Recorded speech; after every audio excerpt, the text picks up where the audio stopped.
Linear scale for injection molding machine. Rod type.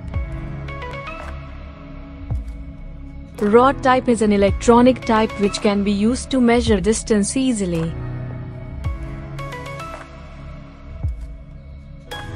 Type of linear scale can be determined by the size of the output mold.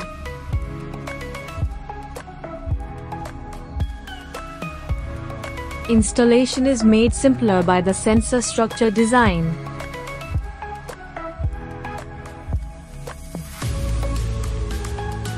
Rod type linear scale is used to measure and control line displacement.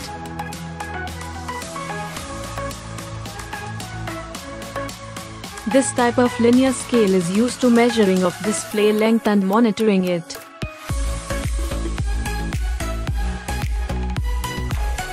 Measuring ranges from 75 mm to 1250 mm. Go Industry, an e-commerce division of N2S Technologies.